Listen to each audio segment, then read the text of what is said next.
Not all women carry kindness in their hearts. Some sell their souls to the devil to get what they want. A scorned lover seeks bloody revenge. It's all fun and games, but then it can get real serious.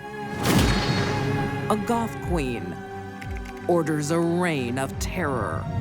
I'm gonna do anything I can to make sure that nothing happens to you, Clara. And a gold digger buries secrets in the basement. It's like you're with a familiar, trusting person, and all of a sudden that person turns into a monster. These deadly women are devoid of compassion.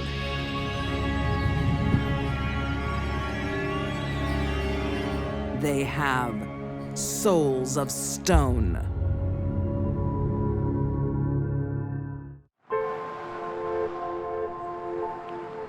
The tiny township of Orion, Michigan, 1999. Nicole, would you like to say grace? Businessman George Fulton has the ideal life. George Fulton was a military guy. Beautiful family. Gorgeous wife. O Lord, and these thy gifts which we are about to George, receive from thy bounty. his 48-year-old wife Gail, and their children are a gentle, God-fearing family. That was beautiful, honey. Gail was a very sweet woman. She's very religious, very family-orientated. Nobody could say a bad thing about her. The Fultons were a Catholic family. Gail was someone who said a rosary every day.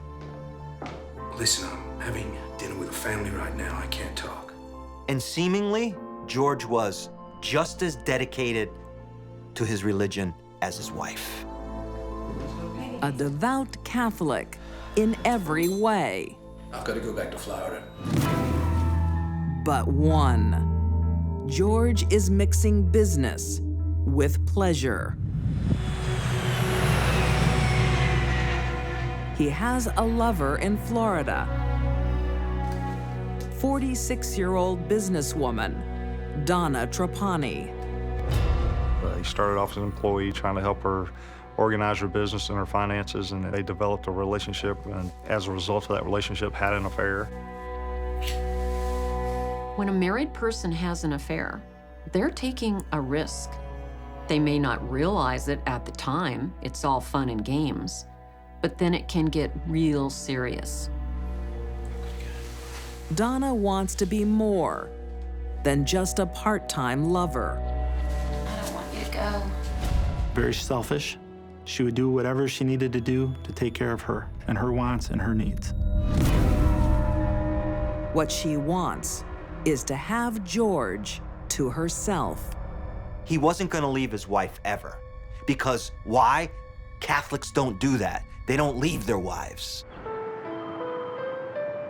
Donna doesn't give up easily. She constantly calls George's home. And his wife, Gail, soon discovers the affair. Who's Donna? I've been seeing someone. Don't touch me! Gail was heartbroken when she learned about the affair. I'll tell her it's over. She didn't want her marriage to crumble. She believed in marriage and the religious aspects of marriage.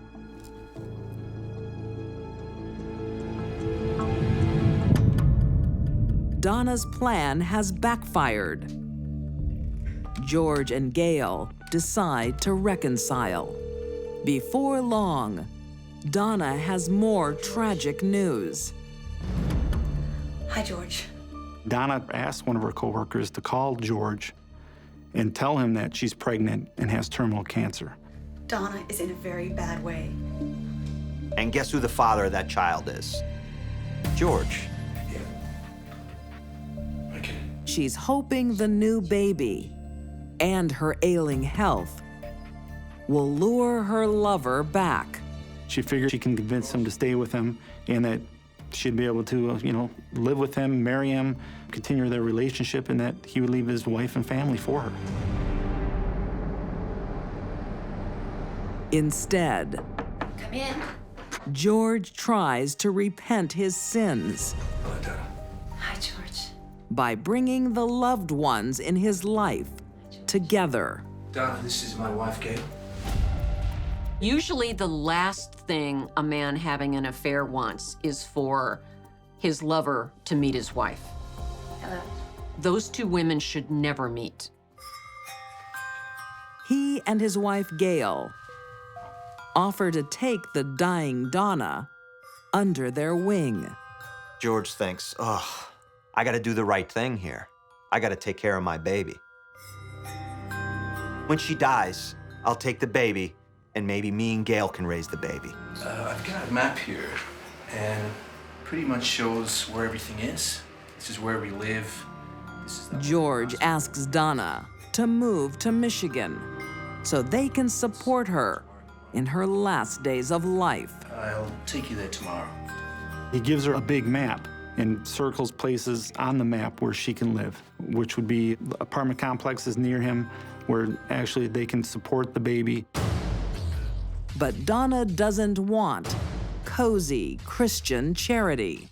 I'll take you down there tomorrow. She plans to be George's one and only. Donna would stop at nothing to get Gail out of the picture, no matter how ridiculous her idea was. Hell hath no fury like that of a woman scorned. 1999, Fort Walton Beach, Florida.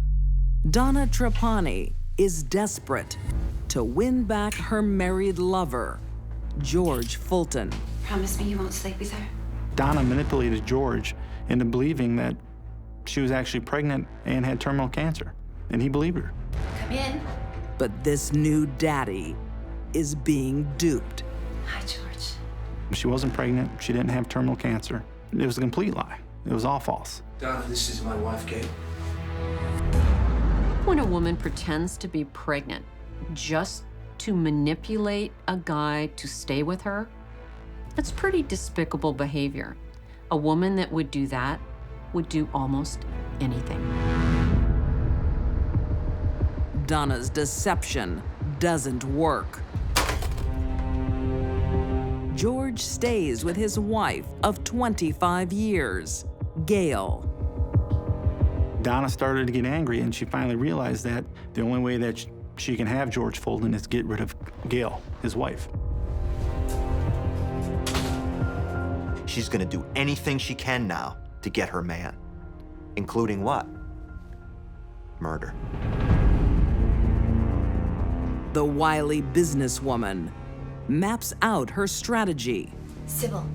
Yes? She knows loyal employee Sybil Paget will do anything she asks. She found out Sybil was using drugs. She didn't fire her, so she was controlling Sybil, holding things over her head because one day she'd knew she'd need her. Sybil, Donna calls in her favors. do you know anyone that can take care of Gail? She asked Sybil, does she know anybody who can take care of George's wife? Yes.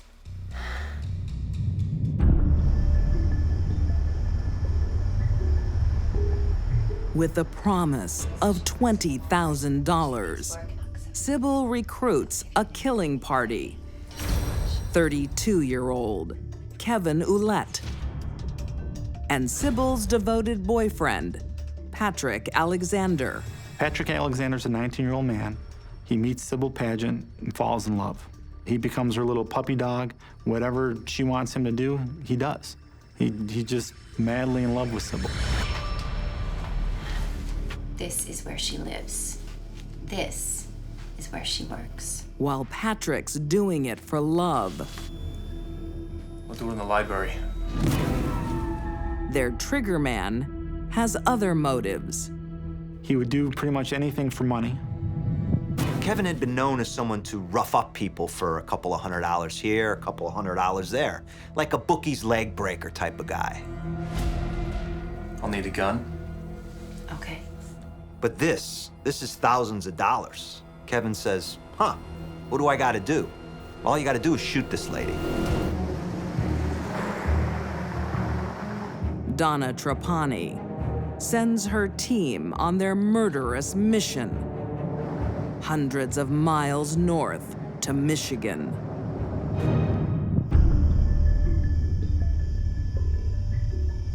On October 4th, 1999, the trio arrives in the parking lot outside Gail Fulton's workplace. They know that Gail gets out of work, so they come up with a plan. And the plan is this: stab the tire. So when Gail gets out of work, she'll come out, get in her vehicle, pull out, but the tire's flat. And she'll have to get out of the car. And when she gets out of the car, bang, we can shoot her. At 9 p.m., Gail bids goodnight to her co-workers. Gail realizes her tire's flat. As she exits her vehicle, Patrick Alexander pulls up alongside of her. Kevin walks up to her, fires one shot in the face. The second shot hit her in the chest area. And as she's turning, the third shot hits her in her upper shoulder, back area. She falls to the ground, they get in the car, and they leave. This was truly an assassination. Gail Fulton is left to die in a lonely parking lot. Donna actually believed if Gail was out of the picture, George would be with her. For Donna, it's been a good night. Donna's very excited once she realized that the murder went as planned. She thought they did an excellent job. They looked very professional. But her celebrations are short-lived. Police have released security footage showing the shooting murder of When she sees the nightly news with footage of the murder on TV. They didn't know that there was a video camera that monitors that parking lot and recorded the entire shooting incident in the parking lot. Donna thinks they've committed the perfect murder, but you can't commit the perfect murder with a camera recording it. With a perfect picture of the getaway car on tape, all police have to do is track down the rental company. We knew what vehicle we were looking for. We tracked it back to Olette, Paget, and Alexander were in the car. And the mastermind behind this murder has made a crucial mistake. Donna K. Trapani was the renter of the vehicle. Under police interrogation, Sybil and Patrick confess, but Donna denies any involvement, and she's still insisting she's pregnant with George's baby. While we were interviewing Mrs. Trapani at home, we noticed at the time that she had placemats underneath her shirt or her blouse.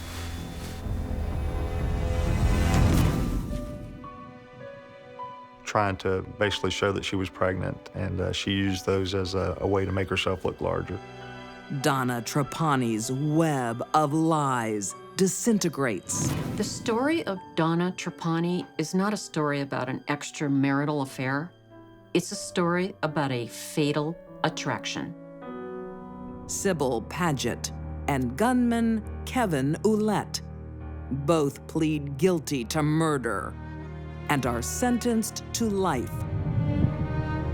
Patrick Alexander pleads guilty to second-degree murder and is eligible for parole after 20 years. In December 2000, Donna Trapani is convicted of first-degree murder. She is serving life in prison without parole. She had hired somebody to go do her dirty work. She undoubtedly didn't have the skill or the guts or the fortitude to carry out her own dirty work. Donna went to great lengths to keep her lover. In the end, she lost everything. The story of Donna and George is a story of jealousy and revenge. And that's a story as old as time.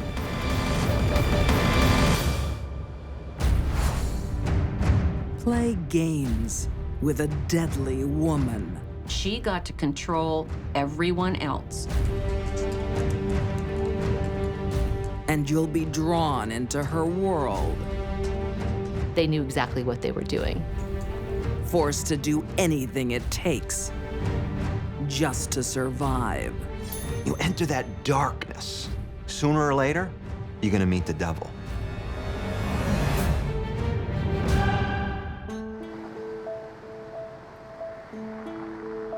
In Leesburg, Virginia, 2001.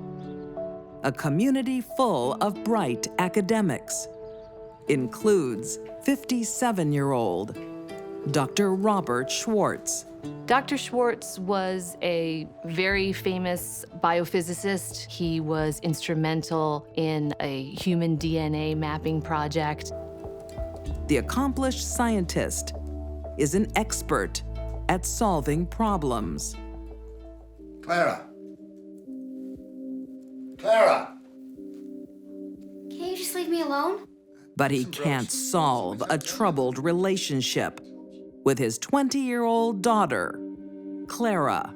I told you, I don't even want to go. Clara was one of those kids who never fit in. She wore a lot of black. She listened to a lot of goth music. She didn't really care much about making friends and interpersonal relationships. Since the death of Clara's mother 4 years earlier, the smart college student has withdrawn into her own world. Things really went downhill in her relationship with her father after her mother passed away. Alone, Clara creates a new world where she is master of her domain. Clara didn't fit in, except with a small group of, well, misfits. She interacted mostly with her online friends. She created her own fantasy world, which she called the underworld, but she had all these different kinds of role-playing parts to her world. In her virtual game, Clara casts herself as Lord Chaos. It became her life. It became her reality. Clara's father tries to steer her back to reality. But the online queen doesn't like being told what to do. Clara made the rules. Clara called the shots. Clara. Clara thinks she'd be better off without her meddling dad. Much better off. She stood to inherit about $400,000 when her father died. So she decides to move her online game into reality.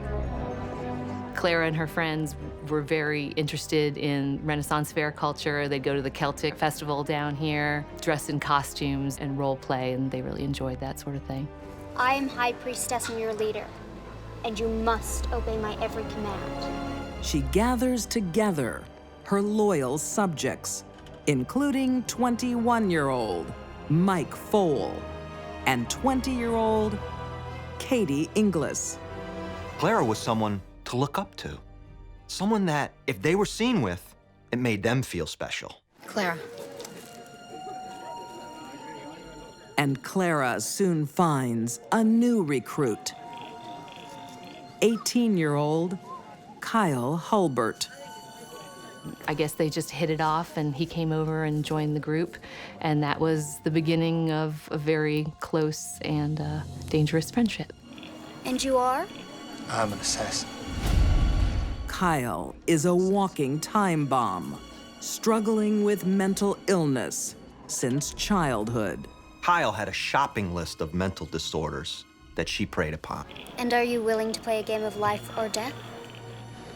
I am. A knight in shining armor, ready to obey his queen. Immediately, she sees in him that she can what? Shape and mold him like a piece of clay. At a weekend party in her dorm room, I want to see your face. Clara divulges secrets about her father, Robert. You know he hits me all the time.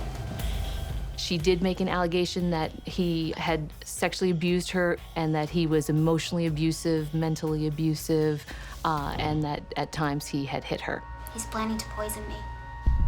Her devoted follower, Kyle, is horrified. Clara's band of misfit friends believed every negative thing she said about her father. It would be an honor. Young people like to believe negative things about older people, especially troubled kids. Kyle Hulbert decides he must save his noble mistress. He billed himself as an assassin, and Clara was very interested in that. Kyle, he begins to see himself as what? As Clara's protector. I'm gonna do anything I can to make sure that nothing happens to you, Clara. What Kyle doesn't know is that Clara's abuse story is just one more fantasy. Kyle was manipulated by Clara. He saw what she told him to see.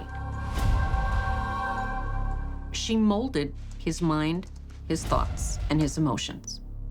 He was absolutely convinced he was protecting the High Priestess.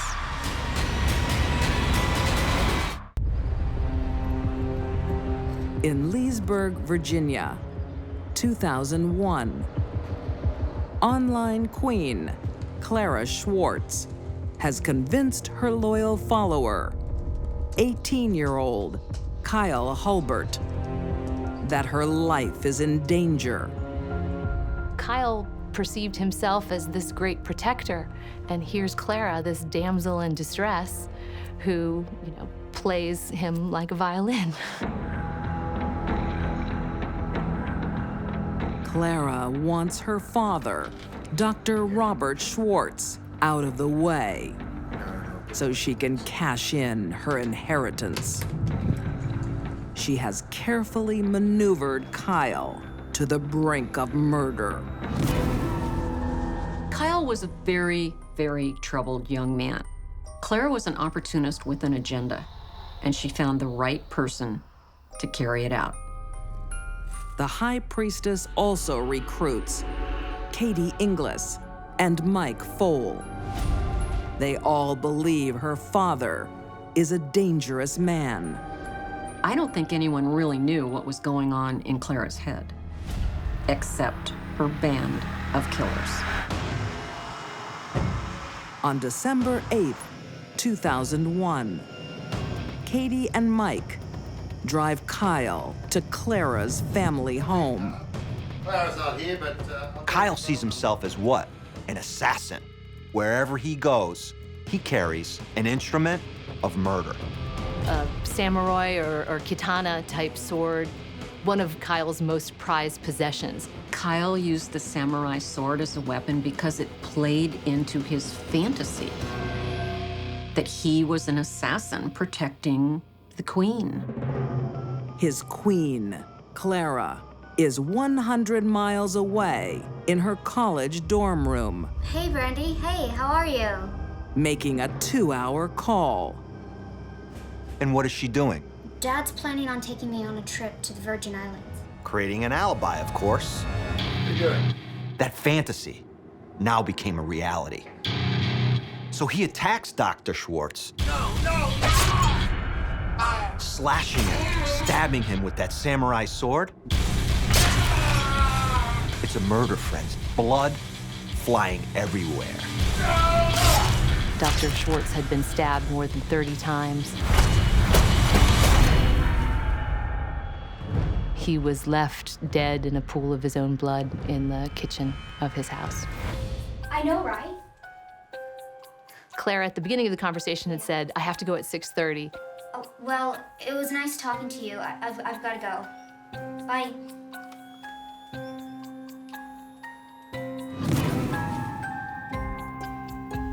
And when 6:30 rolled around, she abruptly said, gotta go, and hung up the phone. Car's stuck. But the murder plan has hit a rough patch. The getaway car is bogged down right outside the Schwarz home. They're stuck in the mud. Are these people killers? Or are they just young kids not knowing what the hell they're doing? Then Kyle makes matters worse. I'll go to the neighbors. Call tow truck. Car's stuck in the mud, and they go to what? A neighbor's house for help. So Kyle went to a neighboring house and called a tow truck. And it's a good thing for the prosecution that they did, because it certainly made it a lot easier to track them down and trace the events of that night. Do you remember what time you went to bed that night? The police trace the trio through Dr. Schwartz's neighbors. And Kyle is quick to talk. Kyle gave a pretty lengthy confession, and I put the little air quotes around it because it really was not anything where he was admitting that he believed he had done something wrong. Kyle says he only killed to protect his high priestess, Clara. 10, maybe? When Clara is interrogated, she's only concerned about one thing. Hey, can my sister kick me out of my father's will? Is she still in her father's will? Well, the detective was a little surprised by this question. He said, I don't know. That's not really my area of the law. Clara didn't want to wait. She wanted her daddy's money right now. Is that a Gen Y crime? A sense of entitlement? It just might be. Kyle Hulbert pleads guilty to first-degree murder and is sentenced to life in prison. Mike Fole pleads guilty to second-degree murder and is serving 18 years. Katie Inglis testifies against Clara for a reduced sentence. With time already served, she is free weeks later. I still don't fully understand why Clara held such sway over these kids, except that she knew her audience. They were all pretty vulnerable in their own way. On October 15th, 2002, Clara Schwarz is found guilty of first-degree murder. She is sentenced to 48 years in prison. The cast of killers Clara hung around with weren't very bright, and she was very smart. And she was able to manipulate them into thinking the game they were playing maybe was real. The online queen loved her fantasy life, but her real hunger game was for cold, hard cash. Clara wanted what Clara wanted, and she wanted her father dead. When evil lurks behind a friendly face, she could be sweet and kind and caring. Everybody around her liked her a lot. Your services aren't needed anymore. your closest ally can become your enemy. You can leave now. But the mask would slip off occasionally. And there is nowhere to hide. I'm sure that this was the worst nightmare that anyone could have.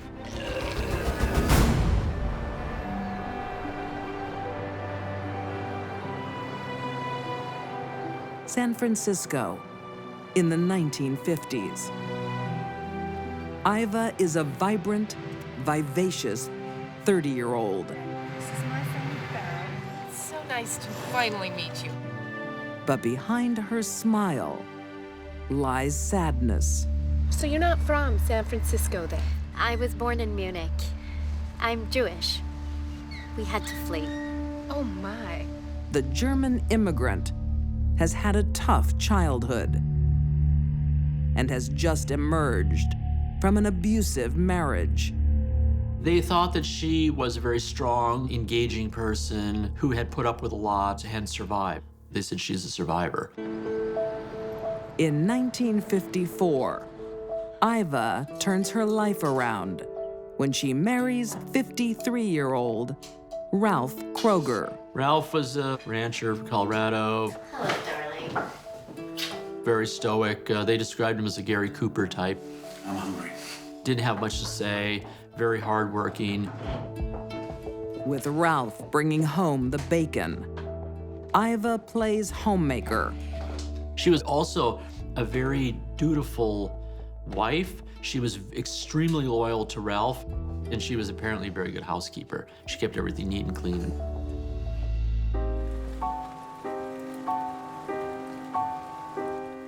But being a housewife isn't enough for Iva.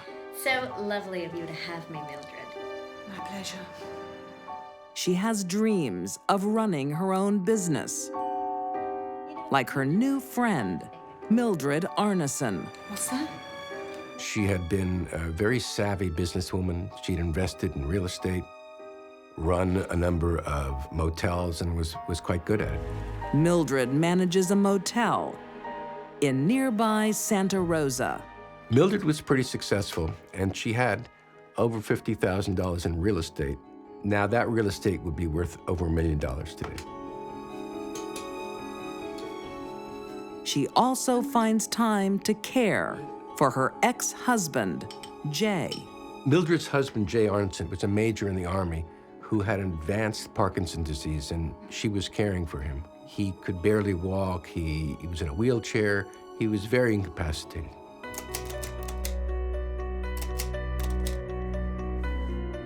But Mildred has a problem.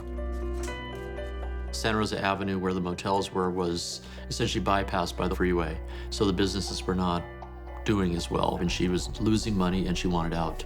She wanted to go down to Brazil, buy some land. Land was apparently cheap. She could become a big sort of land baron down there. Mildred doesn't have the cash to buy the land. So Iva offers her a deal. I've always wanted to go to Brazil. Why don't you sell the motel? Is it possible? In fact, I'll give you $10,000. Just sign over the motel to me as collateral. Mildred apparently completely trusted Iva. Completely.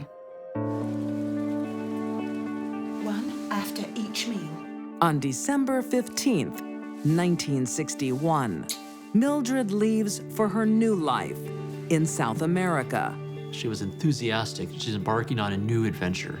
She's rid of Jay and start a new life. It was all gonna be grand. It was all gonna be great. She's gonna make a lot of money and fortunes, and it's gonna be wonderful. Iva is finally at the helm of her own business. Iva returned the next day to the motel. She told everyone that Mildred had left for South America. Where is Mildred? Relaxing under a sombrero somewhere. It's my motel now. And that she had sold Iva the motel. I think Iva wanted to be Mildred. She'd started living the life that Mildred had. But there's a fly in the ointment. Mildred's ailing ex-husband, Jay. Jay Arneson was still at the motel. He needed constant care. He had Parkinson's. So he was with Iva for the next month in the motel. Your services aren't needed anymore. The ambitious businesswoman You can leave now. has no patience to play nursemaid. There's no question in my mind that Iva never had plans on caring for Jay. Iva wasn't gonna put up with any of that. She decided that Jay was a liability and he needed to disappear soon. Jay was a marked man. Santa Rosa, California, January 1962. Motel manager Iva Kroger has an unwanted guest. 68-year-old Parkinson's victim, Jay Arneson. It's very likely that Jay knew what was in store for him, but there was nothing he could do about it. Iva decides to take Jay for a drive. She took Jay in a car, pretending to take him to the hospital. He was never seen again. Instead, Iva takes the defenseless man to the basement of her home in San Francisco. The Parkinsons took away all of his power, all of his muscle ability, so he could only sit and watch helplessly as she planned to kill him. I'm sure that this was the worst nightmare that anyone could have. Iva strangles him with his own belt. He was not able to raise his arms to defend himself at the very last few moments of his life. Iva has prepared for this.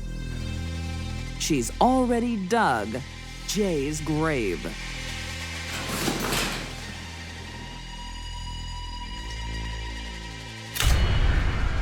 Iva is a psychopath. She is a user and abuser of other people. She thinks their stuff belongs to her. She just hasn't acquired it yet. Now, Iva has what she wants, her own business with no strings attached. A lot of people thought Iva Kroger was crazy, but Iva was crazy like a fox. She was greedy. Money drove everything in what she did. But Iva's greed will be her undoing. I have already paid it. If you don't pay me the money you owe me right now, I'm gonna have to rip it out. She had a very strong desire not to pay for anything. Fine.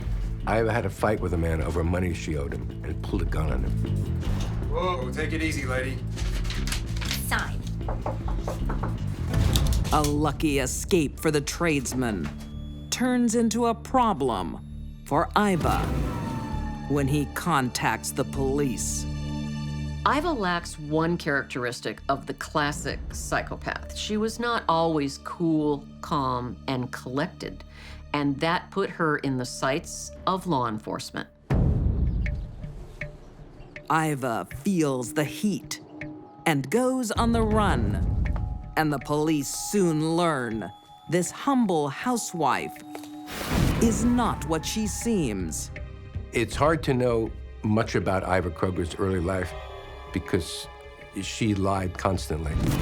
It's really impossible to separate truth from fiction from anything she said. Iva is a con woman with a string of aliases. She is not even a German immigrant. She lied with complete conviction.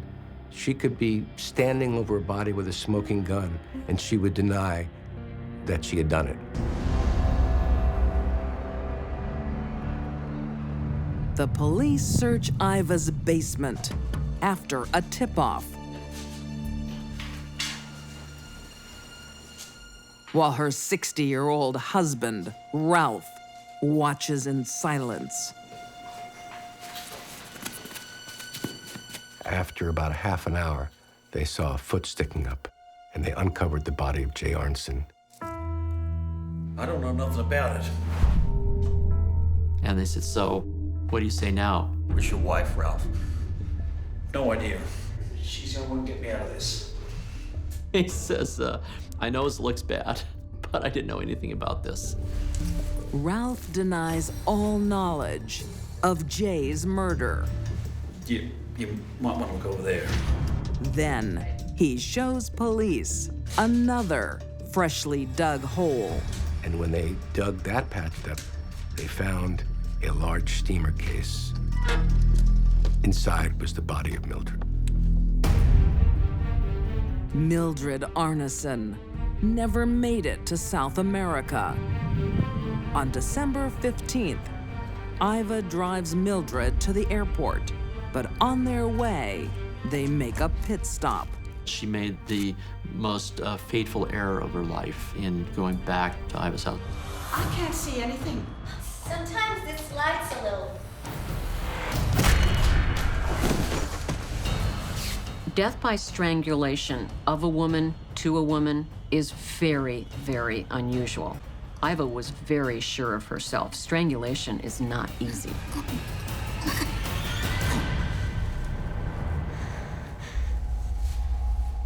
She doesn't want Mildred to resurface. So Iva seals her tomb.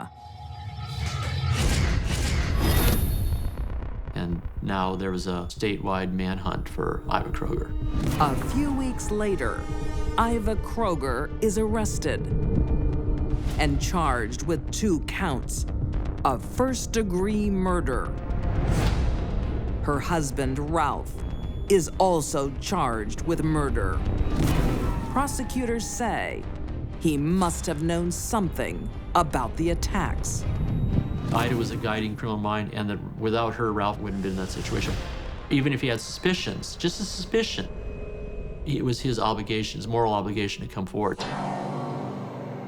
On March 26, 1963, Ralph Kroger is found guilty of first-degree murder.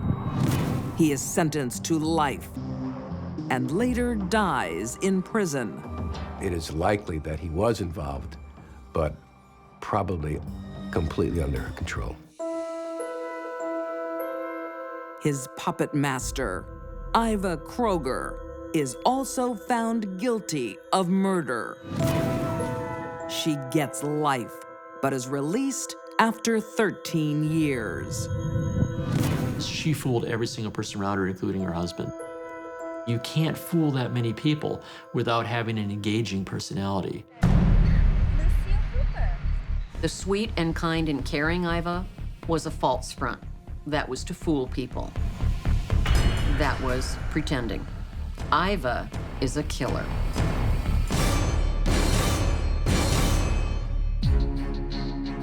These women killed without a care in the world. Donna Trapani wove a despicable web of lies. Clara Schwarz sacrificed her father to fulfill a fantasy. And Iva Kroger's love of cash sent 2 people to an early grave. These deadly women have ice in their veins and souls of stone.